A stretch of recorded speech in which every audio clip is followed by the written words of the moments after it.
Je quitte ma dernière entreprise, je m'étais rendu compte que ça me faisait pas vibrer. Notre génération veut vivre une aventure, on ne suit plus une carrière juste pour de l'argent, on fait des choses pour vivre quelque chose d'incroyable.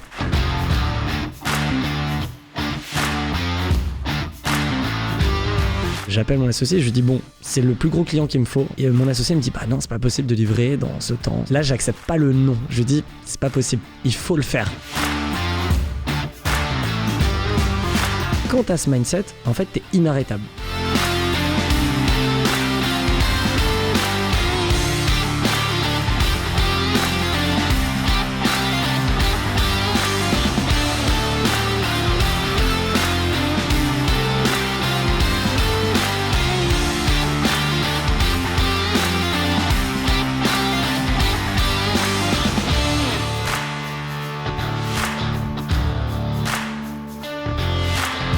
En 3 ans, tu as fondé Kimono. Vous allez vers les 10 millions de chiffre d'affaires en 1 an, donc c'est vraiment beau. Avant, tu as créé d'autres choses, mais malgré tout, 28 ans.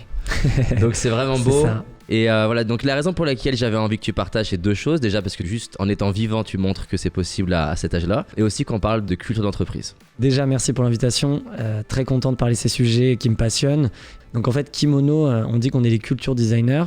Pourquoi ? Parce qu'on s'est rendu compte que ta culture d'entreprise, c'était devenu clé, que c'était devenu la priorité d'une boîte. Pourquoi ? Parce que ça permet d'attirer des talents et ça permet de garder les talents. Et en fait, aujourd'hui, il n'y a pas de bons produits, il n'y a pas de bons services, il n'y a qu'une bonne équipe. Parce qu'en fait, avoir un bon service, avoir un bon produit, c'est devenu la norme. Parce qu'aujourd'hui, il y a tellement de concurrence qu'aujourd'hui, le marché n'attend que ça. De dire que j'ai le meilleur produit du monde, ça ne marche plus pour attirer des talents. Ça suffit plus. C'est cette culture qui va attirer ces A-players. Et donc, du coup, quand on a commencé à se concentrer sur le sujet, je me dis, bah ouais, c'est hyper important. Mais c'est quoi en fait la culture ? C'est déjà quand même ton lieu où tu travailles. Donc, ton environnement de travail. Et on se dit, bah ouais, en fait, l'aménagement de ton espace, ta déco, les couleurs que tu y mets, l'organisation que tu fais, montre un peu ta culture. Et par exemple, je prends souvent l'exemple de Google, qui a, dès le début, et beaucoup de boîtes américaines technologiques qui ont créé des bureaux incroyables. Quelle a été la première raison ? C'était de dire, bah en fait, nous, on veut attirer les meilleurs informaticiens du monde. C'est des mecs qui sont très demandés. Il faut qu'ils se sentent bien chez eux. Donc, on va faire des bureaux magnifiques. Donc, ta culture, c'est ton environnement de travail.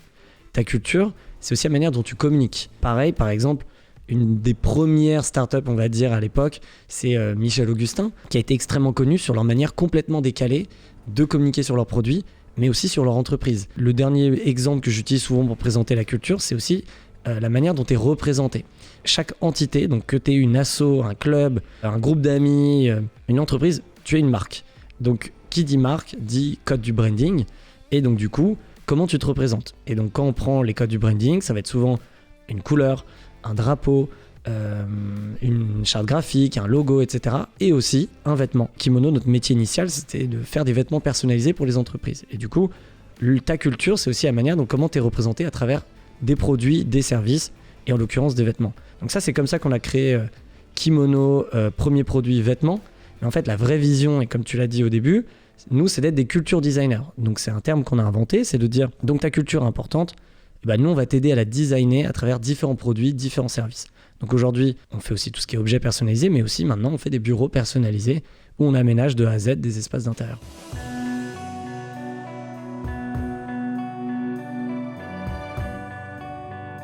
Comment tu as eu l'idée ? Est-ce que ça t'a paru évident que ça marcherait ? Qu'est-ce que disaient les gens autour de toi quand t'en parlais ? Je m'étais dit c'était évident que ça allait marcher parce qu'en fait ça marchait déjà. C'est-à-dire que le marché du textile personnalisé B2B existe depuis 30-40 ans. C'est pas nouveau qu'une société a des vêtements à l'effigie de sa boîte, pour des événements, pour leur force de vente, pour des salons. Ça existe déjà. On s'est dit mais le marché c'est quoi aujourd'hui sur le textile personnalisé ? Parce que du coup c'est comme ça que l'idée est venue, c'est de dire il y a un marché mais l'offre elle est nul. On nous a tous offert une fois dans notre vie à des événements où tu te dis bon bah ce t-shirt ou ce pull ça va être mon pyjama ou je vais le mettre pour faire des travaux. Est-ce que toi, le monde du vêtement, le monde de la culture, c'est un truc à la base que tu kiffes ou tu as découvert que tu le kiffais ? Je suis sensible à ça, c'est-à-dire je sais reconnaître un beau vêtement, j'aime bien m'habiller, enfin en tout cas bien m'habiller, etc. Et c'est quelque chose qui me plaisait de base. Mettre de la valeur là-dessus, ouais. Voilà. Mais en fait, comment c'est venu ? Je quitte ma dernière entreprise où justement c'était dans le monde de la food et justement je m'étais rendu compte que ça me faisait pas vibrer. Tu vois, de base, je suis pas un grand cuisinier. Et donc, j'avais plus ce petit côté épanouissement personnel où le truc qui te fait vibrer pour justement bosser dur et réussir ta boîte. Et du coup, je quitte cette boîte et je me dis, qu'est-ce que je fais ? Et en fait, c'est parti d'une rencontre. Et en fait, je pense que tous les projets partent d'une rencontre. Et que même si tu as l'idée seule, si tu veux qu'elle soit vraiment bien, elle va être avec quelqu'un d'autre. Et je connaissais bien The Family, donc qui est une structure d'accompagnement pour les startups que beaucoup de gens connaissent à travers leurs vidéos et leur contenu autour de l'entrepreneuriat. Du coup, je rencontre Alice qui est la CEO, Alice Zaguri, et je lui dis il faut qu'on parle. Et en fait, on se pose autour d'un café et on discute. Et en fait, pour la petite histoire, c'est que mon premier projet au lycée, j'avais fait le suite officiel de mon lycée, un peu à l'américaine. Donc ça s'appelait lycée Alexandre Dumas, et donc j'avais fait le suite officiel Dumas High School, Sins, un peu à l'américaine. On parle comme ça, et le moment où je lui parle de ce petit projet, c'est là où elle me dit « Ah mais tu sais que toutes mes startups, donc ils ont plus de 300 boîtes dans le portefeuille, m'appellent tous les jours pour me dire « Tu connais un mec qui fait des vêtements personnalisés ou en tout cas une boîte, nous on galère. » Elle me dit « Même nous, The Family, on galère à se faire des vêtements The Family. » Et c'est là où je lui ai dit « En fait, tu sais que je connais une autre personne qui est le meilleur ami de mon frère, qui est dans le métier du textile depuis 10 ans, il a une usine, etc. » Là, on s'est dit, viens, on s'arrête sur ce produit. Donc, tu vois, il y a quand même une histoire derrière. Je me suis pas dit, le textile me plaît, je vais aller voir le marché. C'est des choses où je suis hyper à l'aise parce que je m'étais pas dit, je suis fan de culture d'entreprise. Je m'étais dit, en fait, c'est un sujet qui m'importe énormément, je pense, parce que c'est lié au bonheur, c'est lié à ton épanouissement personnel, c'est lié à ton aventure professionnelle.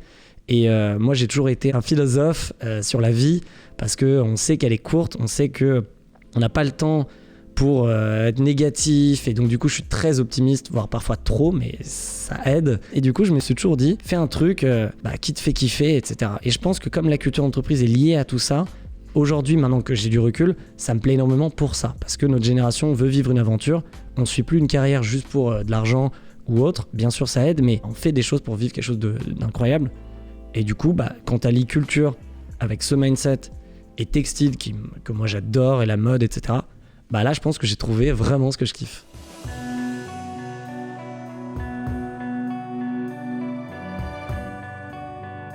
Il y a une entreprise que vous avez eue, t'étais vraiment genre, c'est trop cool. Ouais, Google. Google, vous avez eu ? Ouais, dès le début. Et dis-toi, quand on a lancé, donc j'étais le seul sales à l'époque, et j'avais que Google dans le viseur. Et je l'ai eu au bout de 3 mois, mais je l'ai eu et je me suis battu. Comment j'ai fait ? Déjà, je me suis dit, Google, c'est gros. Je peux pas contacter comme une startup où je peux contacter le fondateur sur Facebook ou trouver le mail et lui contacter et basta. Je me suis dit, ok, est-ce que je connais des gens qui travaillent chez Google ? J'ai regardé un peu dans mon réseau et il y avait une personne en effet j'avais vu, il faisait des posts, etc. Donc là, je lui ai écrit et je lui ai dit, au fait, t'es chez Google, j'ai lancé Kimono parce que c'était tout récent, ça faisait 2 mois. Et il me dit, trop cool, tiens, voilà le mail de la personne en charge. Ok. Et donc là, j'envoie le mail, le catalogue. Je lui dis que je viens de la part de Steven, il s'appelait, et il me répond, et donc du coup, je lui envoie le catalogue, il me dit génial, on n'a pas de besoin imminent, mais je te dis, etc. Et en fait, il revient une semaine après en me disant, au fait d'ailleurs, il y avait Vivatech qui est arrivé, le salon autour de l'innovation entre les startups et les grands groupes, et il me dit, on a besoin 300 suites assez rapidement, etc. Je lui dis, ok, c'est pour quand ? Et il me sort une date, genre dans 62 heures. Et là, je découvrais un peu ce métier avec mon associé qui lui était l'expert, et donc du coup, j'avais pas réponse à tout. Mais tu dis jamais que tu sais pas. Donc tu dis ok, je vais voir, je te rappelle après, je m'en occupe. J'appelle mon associé, je lui dis c'est le plus gros client qu'il me faut. En tout cas, c'est pas le plus gros en termes de volume et de chiffres, c'est le client qu'il me faut parce que je veux communiquer dessus, mais surtout, c'est ma petite victoire perso. Je veux Google qui est le symbole de la grosse startup qui a réussi et énorme en culture d'entreprise. Et mon associé me dit non, c'est pas possible de livrer dans ce temps, etc. Là, j'accepte pas le non. Je dis c'est pas possible, il faut le faire. Tu te démerdes. Donc on s'est démerdé comme des oufs et on a réussi à livrer pile on time. Le mec me dit putain mais c'est ouf, comment vous avez réussi, trop bien, merci, on est super content, trop cool. Et depuis, ça a créé une vraie relation et c'est nos clients depuis presque 3 ans, ils ont passé plus d'une 30aine de commandes. C'est super intéressant, à plein de niveaux, ce qu'on peut apprendre, que ce soit en tant qu'entrepreneur ou pas, comment identifier le genre de client qui te fait rêver, ou si t'es salarié, l'entreprise qui te fait rêver. Essayer de voir si tu connais des personnes qui se rapprochent, des personnes qui pourraient avoir une influence. C'est mon client rêvé, je vais tout faire pour essayer de lui apporter presque plus que ce qu'il pense possible dans l'exemple.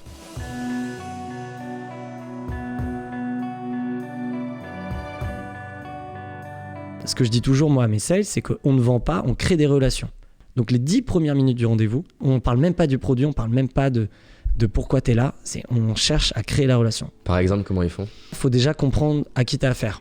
Est-ce que j'ai affaire à quelqu'un de timide ? Est-ce que j'ai affaire à quelqu'un de super hautain ? J'ai affaire à quelqu'un qui a confiance en lui, qui rigole, etc. Donc déjà, ce que je dis toujours, c'est que tu te positionnes par rapport à ton interlocuteur pour que lui soit à l'aise. Quelqu'un qui se dit mais moi je sais ce que j'ai envie, j'ai pas envie d'être un vendeur, j'ai envie d'être quelqu'un qui crée de la relation mais qui est un peu, tu vois, un peu maladroit, qui sait pas s'y prendre. T'aurais une direction en tout cas de comment il pourrait faire pour s'améliorer? Là, moi, je parle de ce que je connais, donc le B2B. Donc, on va dire, si c'est ma première fois, la personne, je vais lui demander, je vais dire, alors, ça fait combien de temps t'es dans l'entreprise?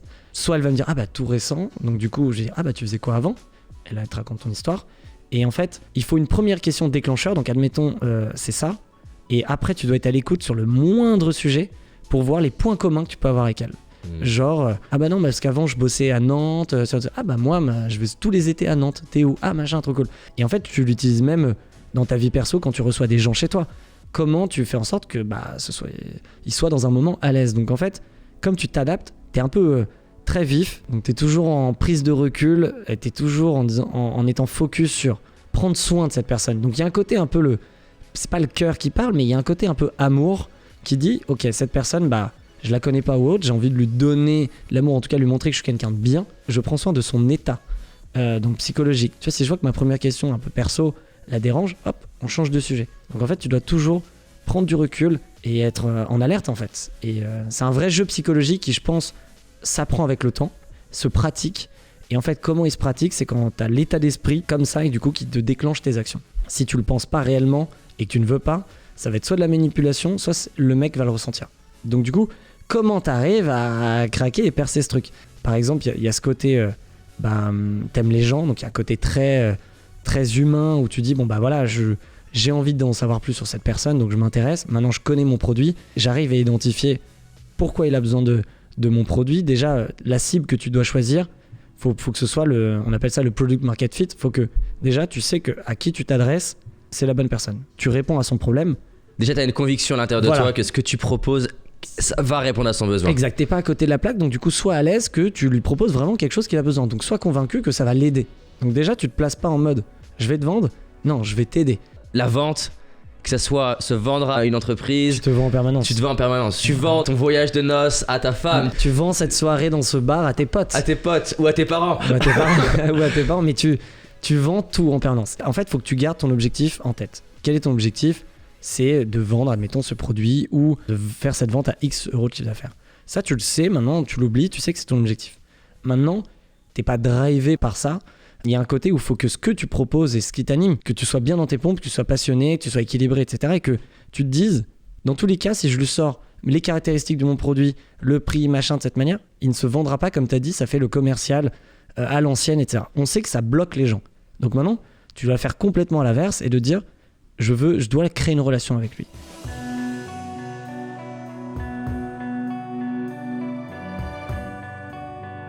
C'est vrai qu'il y a des jours où t'es le plus heureux du monde et tout est incroyable et tu rentres chez toi, tu sais, comme un écolier, voilà, tu fais le petit saut, tu dis incroyable, je suis le maître du monde. Et il y a d'autres fois où tu dis, ah là, en effet, il y a eu cette galère, oh ça me gonfle. Ce que je fais, moi, je coupe complet. J'y pense plus déjà. Je dis, bon, on verra demain, je fais autre chose. Est-ce que je vais voir des amis? Est-ce que je vais me regarder des films? Est-ce que je vais, je sais pas, m'occuper à autre chose? Et en fait, comme du coup, ça fait 10 ans presque, je crée des projets. Cet état, je l'ai connu 200 000 fois. Et du coup, maintenant, je me connais. Et donc, j'ai fait cet apprentissage où je me dis, là, tu vois, t'es énervé. Tu remets tout en question, alors tu sais que c'est faux. En général, je vais faire du sport, ça c'est efficace, mais direct. Tu sors du sport, t'as oublié en fait pourquoi t'étais énervé et ça a changé. T'arrives même pas à retrouver le problème que tu retrouves pas le problème, tu dis en fait tout va bien, il n'y a pas de sujet, tu vois. En fait, c'est juste un état de stress. Et en fait, je sais qu'une bonne nuit ou autre, tu te réveilles et ça part. Parce que moi, j'accepte pas justement le négatif ou les problèmes, donc je pars du principe où je me dis, il faut que ça parte vite. Donc quelles sont les solutions? Donc quand il y a des galères ou il y a des trucs chiants, et il y en a tout le temps, c'est quoi la solution? Ok, est-ce qu'il faut prendre une vraie décision, c'est-à-dire couper ça, ou est-ce qu'il faut plus changer de stratégie, etc. Et du coup, couper te permet de, quand tu te remets sur le sujet, d'avoir la bonne décision. Et tu vois, moi je me suis toujours promis d'avoir mon équilibre de vie qui reste intact, à savoir, je l'ai mis en 5 pôles. Le premier, donc, c'est les amis, ensuite la famille, ensuite la santé, ensuite le travail, et ensuite ta vie amoureuse. Donc le côté cœur. Et en fait, ces 5 pôles doivent toujours être équilibrés. Et quand je suis trop dans un, maintenant je me dis toujours, oula, attends, t'es trop là-dedans, il y a plus de place pour le reste. Et il faut que tu gardes cet équilibre, et je me le dis en permanence. Et du coup, tu vois, comme mes journées sont assez intenses, le week-end, je fais rien, mon ordi est fermé. Et du coup, je repense à cet équilibre. Est-ce que je donne assez de temps à ma famille? Est-ce que je donne assez de temps à mes copains? Ou en tout cas, je les vois avec eux. Ou est-ce que, en fait, je vois trop mes potes et je travaille pas assez, tu vois? Donc tu te dis, ok, là, faut se mettre un petit coup de pied au cul parce qu'il faut aller chercher ces résultats. Et du coup, dans ce jeu de réflexion, d'équilibre, ça te permet de quand même être très fort et d'être toujours intègre et que même quand il y a une très mauvaise nouvelle ou un truc qui te fait chier, tu te dis attends, il n'y a pas mort d'homme, tout va bien, va faire du sport, va te changer les idées et demain tu verras, ce sera un nouvel jour. J'aime beaucoup ce truc-là, moi je partage souvent et moi ça m'aide. Voilà, comme tu disais, j'apprends à me connaître et de réaliser tiens, là je suis dans un mode où en gros, toutes les pensées que je vais avoir, elles sont pourries. Exact. Donc ça sert même à rien que je parle avec moi-même. Exact. Il vaut mieux que j'aille à la piscine, au sport, que j'aille dormir, que j'aille me mettre devant Netflix, que même de considérer les pensées. Parce qu'en fait, plein de fois, j'ai fait l'erreur d'avoir ce dialogue avec moi. Et tu commences à créer un scénario qui est pourri. Ma métaphore pour moi, c'est un petit peu comme quand tu t'occupes d'un bébé, tu sais, tu dis voilà, il est fatigué, il a pas mangé, il a pas fait sa sieste. Et tu lui en veux pas, en fait, tu sais juste que ça passera. Exact. Et moi, ça m'aide cette métaphore de me dire très belle métaphore. Le bébé, il est juste fatigué. Il va se reposer, on va retrouver l'énergie. Non, mais c'est clair, c'est un vrai jeu mental et qui te fait grandir au quotidien. Et je pense que, tu vois, moi je dis toujours, il n'y a pas d'échec, il n'y a que des enseignements. Et donc, du coup, tu pars du principe que même quand ça marche pas, ça fonctionne pas, qu'est-ce que tu as appris? Ouais, ça m'a fait grandir sur ça, j'ai appris sur ça, ou j'ai rencontré cette personne. Donc, en fait, il y a toujours un mal pour un bien. Et quand tu as ce mindset, en fait, tu es inarrêtable. Et du coup, tu deviens une machine de guerre et du coup tout ce que tu apprends est en toi, donc dès que la situation se représente, tu l'affrontes beaucoup plus.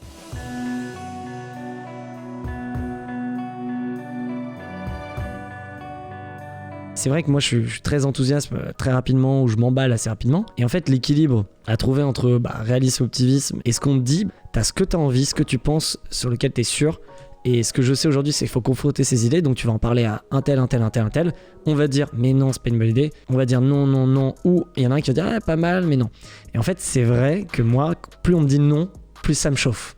C'est-à-dire, parce que comme je suis sûr de mon truc, je me dis mais non, mais vous avez rien compris. Mais du coup, en effet, il y a un problème à ça, c'est que c'est là où tu dois faire ce jeu et te dire attends, s'ils me disent tout ça, c'est qu'il y a bien une raison. Je pense qu'ils veulent pas mon mal. Maintenant, ils ont peut-être pas tous les éléments pour faire le choix, mais moi j'y crois. Et donc du coup, tu dois juste prendre en compte que si vraiment on te dit n'y va pas, et toi t'es sûr de toi, tu sais que tu prends un gros risque. Soit tu te dis bon, j'assume, et si je me plante, ils auront eu raison.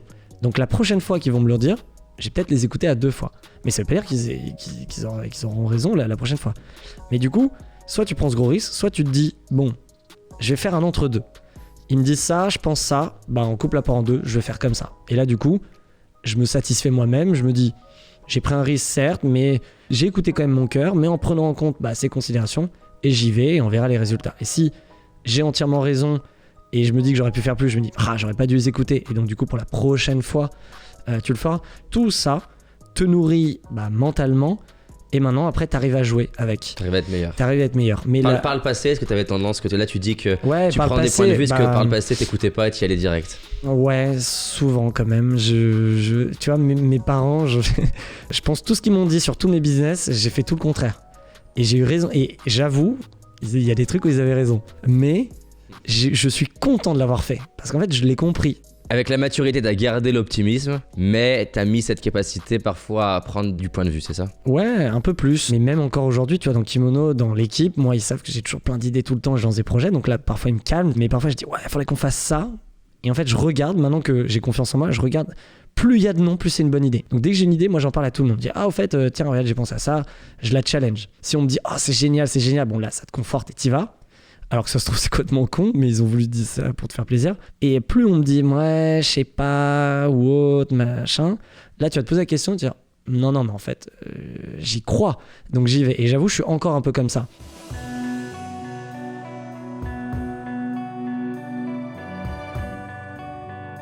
Moi, ma passion, c'est la vie. Donc, je suis très heureux d'être sur cette terre. Je suis très heureux de la vie que je vis. Donc, du coup, faisons en sorte qu'elle soit incroyable. Et donc, du coup, partant de ce principe-là, je sais que ça peut s'arrêter demain pour un accident, demain pour une maladie, mais genre comme ça. Donc du coup, je vais pas me prendre la tête, je vais pas essayer de faire tout et n'importe quoi, je vais faire vraiment un truc qui me plaît et que je sois bien dans mes pompes. Donc après, tu te poses la question, qu'est-ce que tu veux faire? Moi, je sais que, ce que je m'étais dit un petit moment, j'ai envie de créer. J'adore les projets, parce qu'en fait, c'est une expérience sociale, parce que tu rencontres des gens, c'est une expérience intellectuelle, parce que tu dois créer et tu dois produire de la valeur, Et c'est une expérience de connaissances et de compétences parce que tu apprends des sujets et tu apprends des choses. Et en fait, on s'en fout du résultat si ta boîte, tu vas la vendre ou pas. Mais c'est juste que prends du plaisir en permanence. Et mon rêve, c'est juste profiter de ma vie au maximum et de faire de cette vie une superbe œuvre d'art. Mais je n'ai pas un résultat. Je sais qu'en fait, c'est le chemin. Tu veux passer ta vie à créer des trucs. Ouais, je sais que je veux créer plein de choses et partager et surtout ne pas être seul, tu vois, ça sert à rien de réussir seul. C'est de partager, d'entraîner des amis, des proches, des inconnus dans tes aventures. Parce qu'en fait, on vit que pour ça, c'est des moments de vie humains au final. Et moi, il n'y a que ça qui me fait kiffer et je me dis, bon bah, tant que ça dure, éclate-toi et on verra.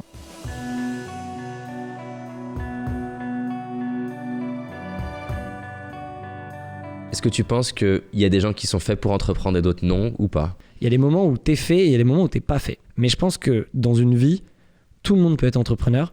Il y en a qui ont plus peut-être de capacités, mais en fait, comme c'est que de l'apprentissage permanent, bah en fait, est-ce que toi, t'es prêt à faire ces sacrifices, avoir cette dose mentale ? Parce que quand tu crées un projet, c'est en permanence dans toi, t'es tout le temps dedans. Donc, est-ce que t'es prêt à avoir ces sacrifices, cette charge, les problèmes que ça peut impacter et les... Est-ce que par exemple, quand tu disais que tu coupais le week-end, donc tu coupes le week-end physiquement, mais est-ce que dans ta tête, c'est coupé ?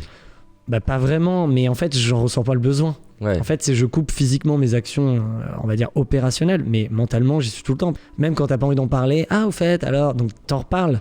Mais en fait, je coupe pas parce que, en fait, j'aime ce que je fais. Donc du coup, si t'aimes ce que tu fais, il y a pas de différence entre le travail et ma vie chez moi. C'est ta vie.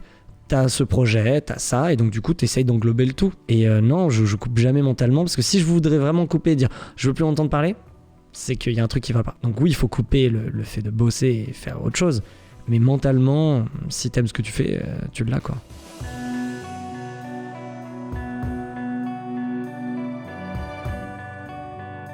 Tout ce que tu crois dans la vie, en fait, ça changera en permanence. Donc en fait, tout ce que tu penses que c'est comme ça et ça changera pas ou autre, mais en fait, ça change en permanence. Donc déjà, déstresse sur le fait qu'il y a un plan de vie parfait. T'inquiète, si tu rêves d'être comme ça, je te le souhaite, mais c'est pas grave, ça se fait pas. Ne te stresse pas sur tous les chemins de ta vie qui vont en fait s'entremêler en permanence. Il n'y a pas de risque, il n'y a que des opportunités de te connaître, de comprendre plein de choses. Tu verras, parfois tu seras malheureux sur plein de trucs, mais pars du principe que c'est incroyable et donne de l'amour en permanence et kiffe et profite et prends pas la tête et teste et fais des choses. Teste tout ce que tu peux tester et même si c'était pas comme ça que tu le voyais, tu verras, ça t'y amènera peut-être. Avec tout ce que j'ai appris, je lui dirais peut-être faut faire ça, faut faire ci, faut faire ça. En fait, je pense que je me retiendrai. Je lui dirais peut-être les valeurs auxquelles je crois, mais je te dirais fais, tu verras. Par contre, te prends pas la tête, sois optimiste, positif, parce que ce sera ta force pour braver toutes les frontières. Et pourquoi c'est important pour toi là, que tes enfants, entre guillemets, ils fassent ? C'est quoi le truc qu'il y a derrière ? Comme c'est ce que je fais, je comprends pourquoi je suis aussi épanoui dans ce que je fais, parce qu'en faisant, tu comprends qui t'es, tu vis des expériences incroyables, ça te permet de bouger, ça te donne peut-être du sens à pourquoi on est là et qu'est-ce qu'on fait. Et le fait de faire, c'est aussi tu crois. Et tu sais, on dit toujours l'espoir fait vivre. Et je pense que d'avoir un projet, c'est t'as l'espoir de dire que t'as envie qu'il réussisse. Donc du coup, tu fais des sacrifices ou des efforts que sans ce projet, tu n'aurais jamais fait. Et ça m'est arrivé des millions de fois. Et en fait, comme t'as cette espérance, tu crois, et que tu partages, en fait, tu vis tout simplement. Je pense que c'est ça. Ça te rend vivant d'avoir un projet, ça te donne une raison de te lever, de te dépasser, tu vis des expériences que tu n'aurais pas vécues. Exactement, des sensations émotionnelles, des sensations, on va dire intellectuelles, parce que tu apprends. Je pense qu'on va apprendre toute notre vie et tu apprends en compétences, en connaissances. Et tu vois, il y a des choses qu'aujourd'hui je sais qu'à l'époque, je me disais, mais comment on peut faire ça, ou c'est nul, ou machin. Et en fait, tu te remets toujours en question. Tu pars du principe que rien n'est figé, tout est flexible et tout peut bouger. Et il faut être à l'aise avec. Ça veut dire, peut-être que tu penses ça aujourd'hui, peut-être que dans 10 ans, tu te regarderas et tu te diras, mais t'es vraiment qu'un gros con à dire ça. En fait, oui, mais en fait, pourquoi aujourd'hui je peux me le dire ? C'est parce que j'ai appris de tout ça. Et donc, c'est en faisant que tu apprends. Et je pense que toute la vie est un apprentissage et ça te fait vivre des choses incroyables. Sinon, on s'embêterait. Hein. Moi, c'est cool en tout cas. Non, vraiment, je te remercie. Moi-même, ça m'a fait réfléchir sur plein d'aspects, donc trop cool. C'est vraiment cool. Bon, et à bientôt. À bientôt. J'espère que la vidéo t'a plu, en tout cas ça a été beaucoup de boulot. Je souhaite vraiment que peu importe le regard des autres, peu importe la peur d'échouer, tu fonces et tu ailles réaliser tes rêves. j'ai identifié 6 obsessions contre-intuitives que les gros entrepreneurs ont et qui font leurs résultats. Quand je dis gros, je parle d'Elon Musk, Steve Jobs, Jeff Bezos, Warren Buffett. Ces 6 obsessions ont permis à mon entreprise de décoller et ont permis à certains de mes clients de faire jusqu'à x10 la même année. Donc si ça te dit, tu as envie de recevoir ça, je te l'envoie dans ta boîte mail, clique juste ici et tu vas le recevoir. Fais-le maintenant car je change régulièrement de vidéos gratuites. Rappelle-toi, cette année c'est notre année et on avance ensemble.